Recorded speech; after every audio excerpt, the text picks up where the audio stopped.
Hey everybody, it's David Ariev here again for Eyedesyn.com with another Octane Render-tastic tutorial. Today we're going to be jumping into Adobe Illustrator and creating our own custom 8K displacement maps, then taking those maps into Cinema 4D and Octane and showing you how to create these crazy greeble extrusions and complex surface geometry on the fly. Let's check it out. Alright, so this is the first thing we're going to be creating today, this kind of crazy techie looking displacement map all inside Adobe Illustrator. It looks really complex, but it was actually surprisingly easy to create, and I'm going to show you how. And then I colorized it in kind of this weird funky way that's going to be used as a color map. And then when I brought that into Octane, this is kind of what I got at first, and I added a little bit of a weird kind of grunge texture to it as well. But I didn't want to stop there, so I kind of put it on this cube and got something even more complex looking. And then I was like, well, maybe it's too grungy, so I tried this version. And then I looked on Instagram and basically ripped off this one dude whose artwork I'll show you in a second. So here's kind of the composition that he set up that I was like, oh, this looks so much cooler than what I'm doing. So I did this real quick, and then I kind of changed some things around with the lighting and perspective correction, and then this is where I ended up with this kind of intense light source. What I like about this is that it kind of makes all of this look either like really small when you see this like kind of smudgy texture here. So let me show you the original artwork here from this other dude. This guy's Instagram name is Blues4D, and if we scroll down here you can see all over the place there's these kind of crazy greeble textures, but he does an amazing job at creating interesting compositions. So it's not all visual noise. There's something, you know, that's central that pulls your eye. But the composition that I was really drawn to for whatever reason was this, and I was like, oh, this would be pretty easy to recreate, so I kind of did that. So shout out to this dude. But if you look at a lot of these artists like Beeple, for instance, like here we go, we're already seeing tons of these greeble textures that start with Illustrator artwork. If you scroll down like this, for instance, this is all Octane displacement, this is Octane displacement. It just adds a lot of complexity for cheap. Okay, and just in an attempt to get you even more excited about the potential of Octane's displacement, I wanted to show you a little bit of my own work and kind of how I use displacement all throughout. So for instance, this is this ridiculous Star Wars Harry Potter crossover video that I made, and I had these really low poly like Star Destroyers, but they're made to look a lot higher quality because of these displacement textures and emission textures in Octane. Same thing goes with this lumpy piece of crap sphere that I bashed up, and then I just added this moon displacement texture, which totally brought it to life. So I'll play this down real quick. There we go. And all of this stuff was displacement and actually the Greebler plugin for Cinema 4D that you should look up. And again, with this moon surface and the trench, this is all Octane's motion blur, which makes it look a lot better, which could be a future tutorial as well. But yeah, like this trench was super low poly until I brought in those additional maps to add more complexity. And then this was the music video I completed recently. This whole trench environment, this like canyon, was made using something called World Machine, and the output of World Machine are these 8K displacement maps. Alright, and I'll just point out again, this surface behind him, the planet's surface, is all displacement, as is this moon surface. And then this is some content that I created recently for deadmau5 that I'm not super happy with. It's kind of noisy and we were pressed for time, but this was as easy as animating the slider on the displacement height to get this kind of like extruding movement. And like the geometry for this was literally just a cube that had bevels. It was that easy. Alright, so bear with me here. I am a total freaking noob at Illustrator. Like all of the stuff that you're about to learn, I literally just learned in the past couple days. So if I make giant mistakes, which I will, you can just laugh at me and then post about it in the comments. Alright, so I'm going to go to a new file here. And my preset's going to be 8000 by 8000, so 8K texture. I'm going to click Create. Okay, so here we are inside Illustrator, and the first thing that threw me is I didn't understand why I had this inner kind of like weird green box thing and this outer thing until I went to a different layout. I actually like this layout called Layout, and then over here I found artboards, and it appears for whatever reason I've got two of them, and I didn't know which one I needed to delete. until I went to this artboard tool here, and then you can see, okay, this one is the 8,000 by 8,000 one, and this one for whatever reason is 14,000 by 14,000, so that's the one I don't want, so I'm going to delete that guy, and now we've just got a single artboard that's 8,000 by 8,000 pixels, which is what we want. So the next thing that I didn't like was that I had this like kind of transparency grid. So I found if I went to view, I could go to hide transparency grid, and now I've got white, which is really useful. And the next thing that's super important is I want to go view, show grid, and then view snap to grid. And what this means is if we grab the pen tool and we start drawing, it will actually snap to this grid. Now you can't see it right now because we're so far out, so we're going to have to zoom all the way in until we're at the finest grid spacing that we've got. And then once we start drawing, you can see that it's snapping to each individual grid point. And what this will do is it'll help us create perfect graphics that will look like a computer made them, you know, which is what we want. This is like sci-fi techie stuff, so we want straight lines and we want even spacing between things. So it's really important to have this snap to grid option on.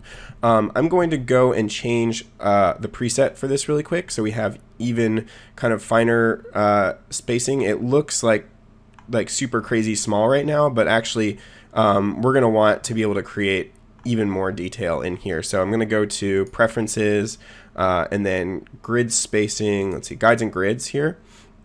And grid line, we want I found 24 pixels worked really well for me. And then the subdivisions, which is how many little individual squares we get per larger grid, I'm going to do 4.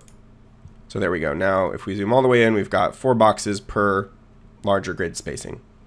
All right, so if I hit M, I can go to my rectangle tool and then just drag out a box. And you'll see two things, that it's snapping to grid, which is what we want, and that it ends up being a stroke. So if you hit Shift X, you can switch between fill and stroke. So right now I just want the fill option. If you grab this handle, you can round your corners out, which is a cool option for sure. And then the difference between V and A is the direct select tool, allows you to grab individual points and pull these little nodes out here. And then V will just grab the whole object as a unit. So that's kind of what we want right now. And then if I hold down Alt or Option, I can drag out a copy. Then Control D will actually duplicate my last action. So you can quickly build up a ton of shapes this way. So if I drag this out and go, oops, let's try that again. So keeping it to that same grid spacing, I can have a little dot grid really quickly here. Now I want to quickly give a shout out to my buddy Frederic Duquette, who showed me this little technique here. He is another daily rendering artist. He's super awesome, and he Skyped me and showed me a little bit how he created this kind of texture for displacement and for bump mapping.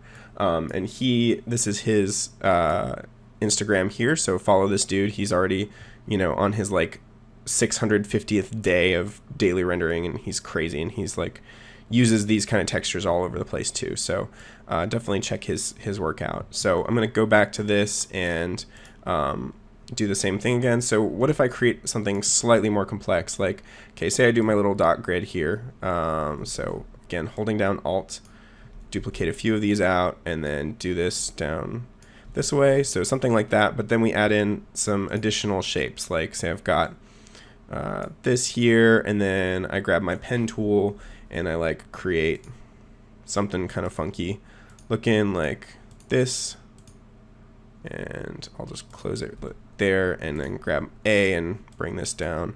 So something like that, and then maybe we'll go. So I'm just going to play around here. This is where the kind of creativity comes in. So A, grab these 2 points, pull this out. So maybe I want this, and then I want another, let's see, M for rectangle. So something like that. And then I could take this here and duplicate this out. And here's a fun little trick. If I right click, I can transform reflect. So I can reflect that on this vertical axis, and that'll do that kind of deal. Duplicate these out. So this is where you just have fun and kind of play around. And the more you do this, the more complex your imagery is going to get. So let's go transform, reflect this on this axis, and on, let's also reflect it on this here, and then I could go in and maybe just wipe out some of these guys and maybe these. So we're just developing some kind of weird looking pattern. Maybe in here we've got a bigger box. So something totally random, but again, keeping to that grid spacing. Then we could take this, again, pull this out like so, right click, transform, reflect, vertical, and we could take these and drag this out. Again, like you can just see how quickly you can develop some kind of complex looking thing like that. Though maybe we stop here, and again, this one I want to be reflected horizontally. Cool. All right, so say we're happy with this weird pattern. What we can do to make it even more complex is, first off, there's under Align, we've got this thing called Pathfinder that allows us to either merge all our shapes, or we can do something crazy. Say we duplicate out a second copy of this and rotate it. So I'm going to go right click, transform, rotate 90 degrees, and then just bring it down here somewhere. If I select this mode here and grab everything, this is like a Boolean, like in C4D. Actually, it's this one. So this is an exclusion. You can see what weirdness we can get by subtracting one from the other. So let's try this. Okay, and then we'll maybe delete out some of these. So if I hit A, I can select individual points, grab these, pull these on over. Oops. See, I'm not that good at this yet. Here we go. So let's see, if I grab all these points and hit V, then I can move that whole shape. So again, that was A to grab the points and then V to move it all over. And I could rotate it, holding down Shift to snap in increments. And then again, select everything, do the same mode so we get even more weirdness. Okay, and now it can get even crazier if we take this and go to our brushes. So our brushes are down here. Actually, we don't need to, I lied. We can go right here and click on this little dude here and say New Brush. And then we want a pattern brush, okay? And now you can see how it's going to look as a pattern. I'm just going to hit OK with the defaults. Okay, so if I hit M and drag out a box, and I've got my stroke here, and I come down to this and I use that brush, check this out, we're making even crazier stuff. So if I then pull this away, you can see it's just going to get even crazier and crazier. So I can make this bigger like this, and then maybe so you can increase and decrease the stroke to get different looks. So I could do that, and then I could drag out, say I wanted like an ellipse, that would work as well. So if I come down again to this brush, now I'm like wrapping this shape along an ellipse. So you can see how you can really quickly get these super complex, insane looking shapes. So forget all that noise. Here's another thing I wanted to show you real quick. So if I go to, say I have a rectangle and I drag out one of these guys here, and then maybe I'll give it a little bit more stroke, and maybe I'll also round one of the corners. Okay, so if I hit A and just grab a single corner, then I can just round out that one corner. And then we're just going to use the same duplication method that I showed you earlier, but then with S. So if I hit S, that's for scale, and I can scale this inward, but hold down Option, and I'll create a copy. Then again, Control D will duplicate. So you can see we can kind of create these interesting shapes that way, or even better, perhaps. Let's decrease our stroke a little bit down to make it like a little more thin and interesting looking. So say we've got this shape, and I hit S for scale. There's also this little anchor point that I can scooch over to this bottom corner. Now when I duplicate this inward, so again S and hold down Option or Alt. Okay, now I've got this kind of thing going on, which that's kind of cool looking. So maybe I've got one like that, and again, like start just building and having fun and creating all sorts of weirdness. Alright, and just a couple more quick tips. If I select a single stroke like this and then go over to this stroke tab and say dashed line, this could be a cool way to add some variation to your artwork. And then if you wanted to reflect this and kind of copy and paste it in place, if I hit Control C, Control V, you'll see that it'll pop over somewhere weird. But if I hit Control C and then Control F, that actually pastes it in place. And then I can right click and go to Transform, Reflect. So then I could have something crazy like this where I'm just reflecting it in place. Okay, so all the information up until this point has been if you want to create your own really detailed and actually well-designed displacement map, but I'm literally just going to go in and start chucking some layers around now because I want to do this fast. So here's my square tool. I can just click a few times and make some different shapes. Maybe I rotate this one, scale one down. So total garbage, and then I can do my little exclusion there and duplicate this over. If I hold shift, I can constrain it to that axis. Right click, transform, reflect. Okay. Drag this out. Maybe we go like this and pull this up. Transform, reflect, horizontal. Okay, so that's a new kind of interesting pattern that I can unify. And then maybe I just scale this way up because this is going to be, yeah, it's going to be really small on this. So I can even just kind of like overlap it on top of itself, grab everything, do that.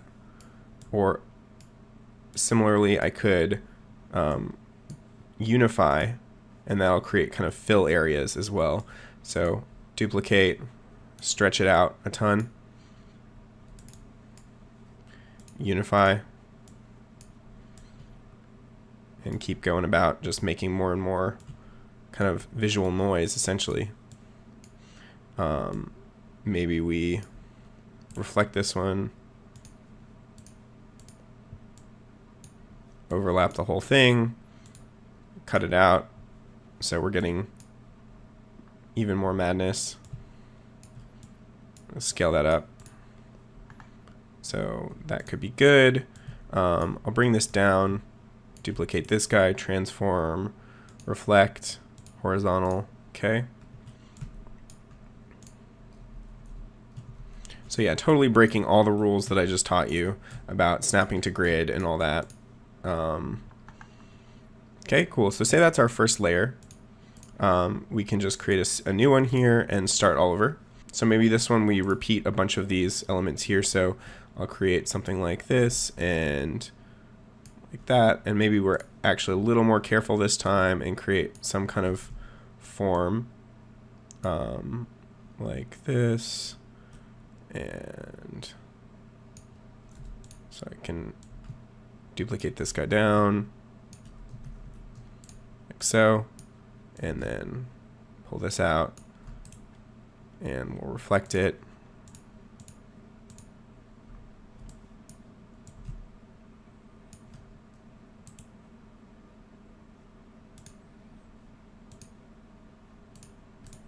Cool, so we've got some kind of pattern there, and maybe we do this a few more times.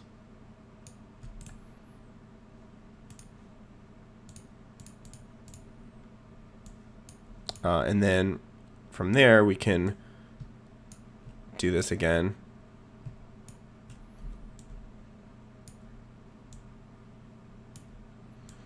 And do something like that. Overlay these two together. There we go. That's kind of interesting.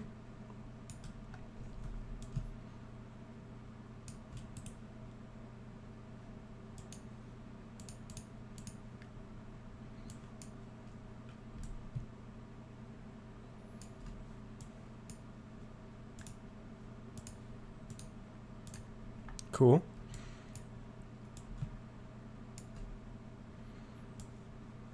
And again, this one, maybe I'll scale these up and unify them.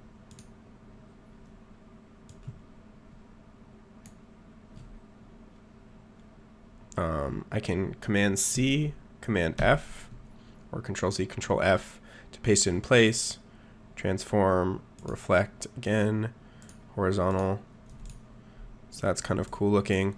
Maybe this I'm happy with, just to kind of merge that whole shape there and scale this all the way up and just fit it to the bounds of this entire thing.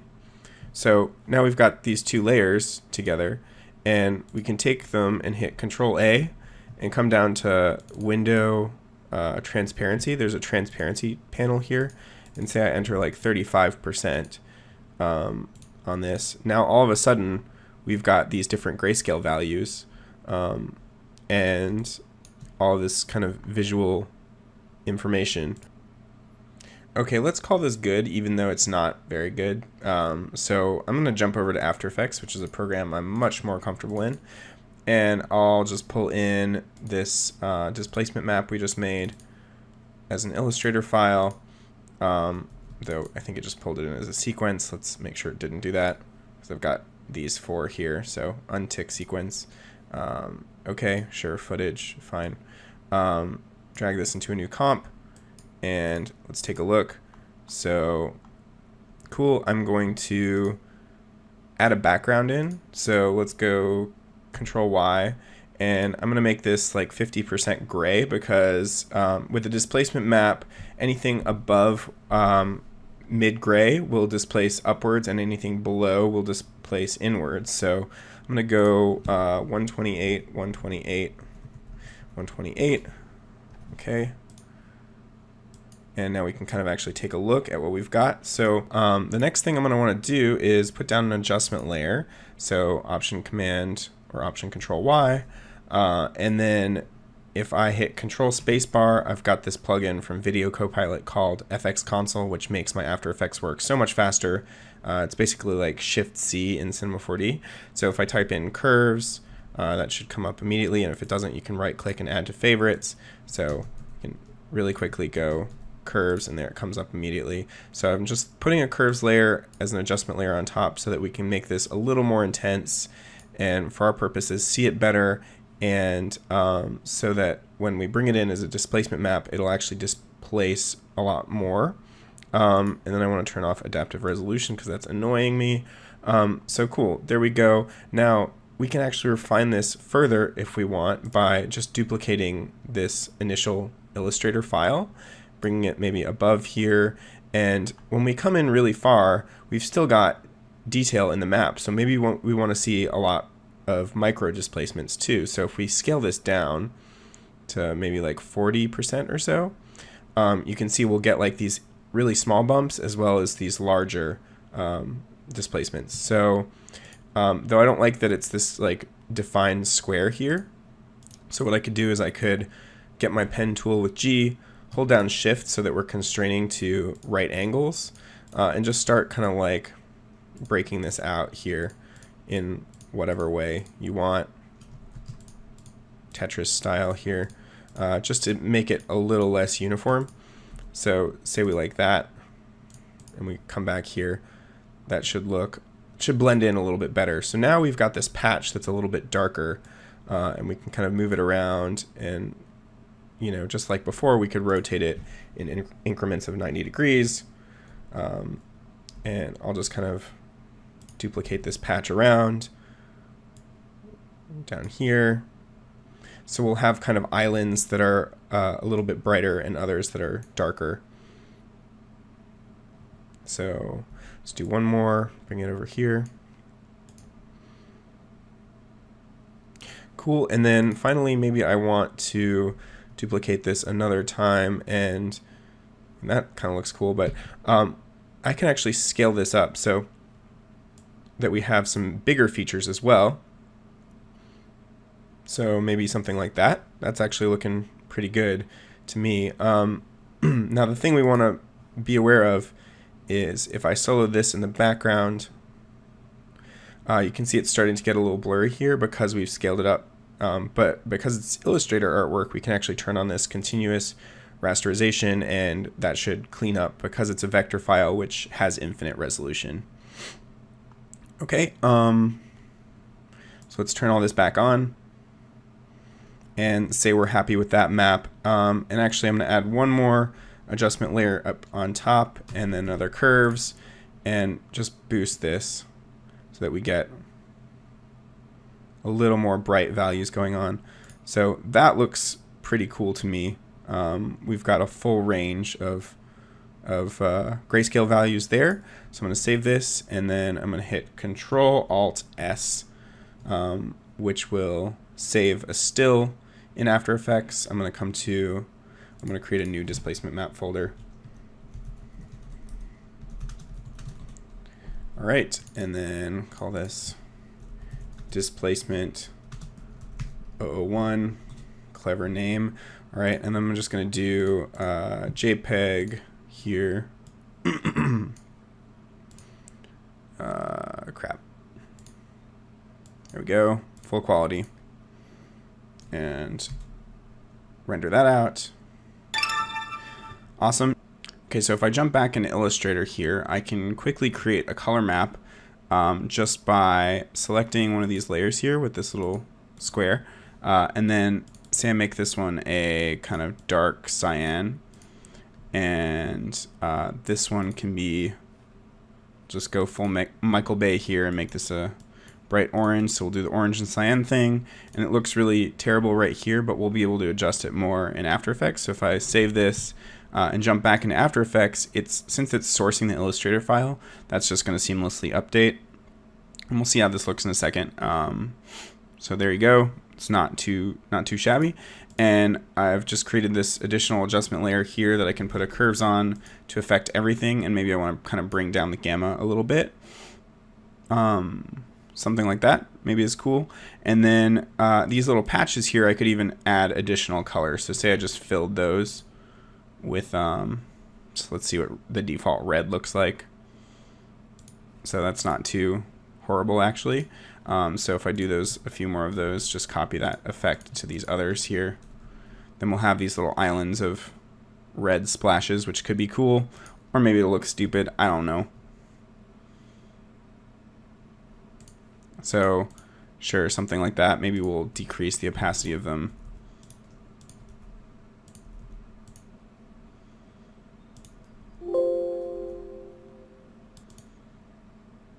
Cool, something a little more subtle like that. And let's just save out this map and call it good. So again, JPEG. Make sure when you do this, you're not on half or quarter, because then it'll actually save that still out as half or quarter. That's only true with the save still dialog. So there's my still JPEG. We'll call this color, and that should be it.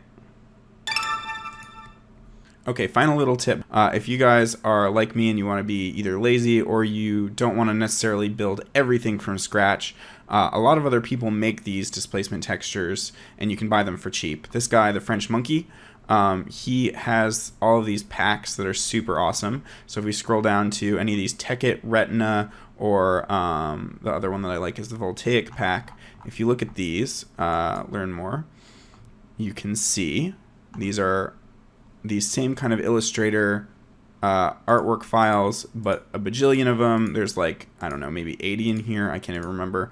But yeah, so, and then he shows you how he uses these textures in his own daily renders, which are stunning, by the way. So love this dude. And then if you don't want to pay any money at all, you can totally go to Beeple's site, which is beeplecrap.com. And come down to resources, and he's generous enough to give all of his project files away for free. So for instance, if we go to these visual loops here, we can download Cinema 4D project file. So I'll just let that download here, and if I go into this, you can see in the text folder here, there's this one called Super Greeble that I use all the time. So that, and then I also use these tiny dots a lot. So yeah, really helpful textures if you want to get started doing this kind of sci-fi work. All right, let's continue on to the actual Cinema 4D and Octane part of this tutorial.